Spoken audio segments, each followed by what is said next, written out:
Masih di Selebes Petang, pemirsa. Kasus positif COVID-19 di Kota Makassar terus mengalami peningkatan. Sementara fasilitas ruangan isolasi di sejumlah rumah sakit rujukan COVID sudah tak sanggup lagi menampung pasien.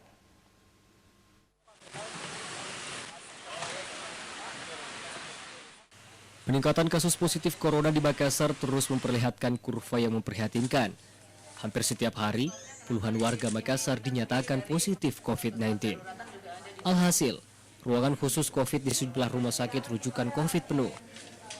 Kepala Dinas Kesehatan Kota Makassar, Naisyah Tun Azikin, mengatakan solusi yang diambil saat ini hanya berharap jika ada pasien yang sembuh, maka digantikan dengan pasien yang membutuhkan perawatan. Naisyah menegaskan, sejauh ini tidak ada wacana untuk penambahan ruangan rujukan COVID di Makassar. Pelayanan akan dimaksimalkan di rumah sakit rujukan yang ada saat ini. Banyak yang sembuh setiap hari supaya bisa ada yang masuk kalau memang membutuhkan. Kan tidak semua juga yang positif itu harus diisolasi.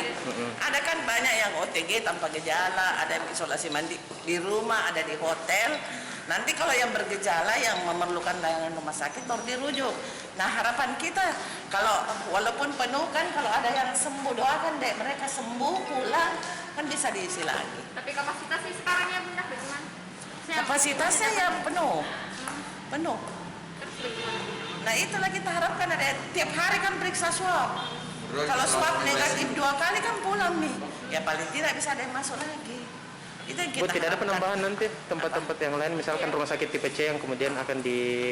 Kan sudah ditetapkan itu saja dulu rumah sakit yang ada. Dengan harapan kan semuanya tanpa gejala bisa isolasi mandiri. Melihat masih tingginya kasus COVID, sementara fasilitas kesehatan sangat terbatas, Naisyah pun menghimbau kepada masyarakat agar senantiasa menjalankan protokol kesehatan. Mardianto Lahamid, Selebes TV.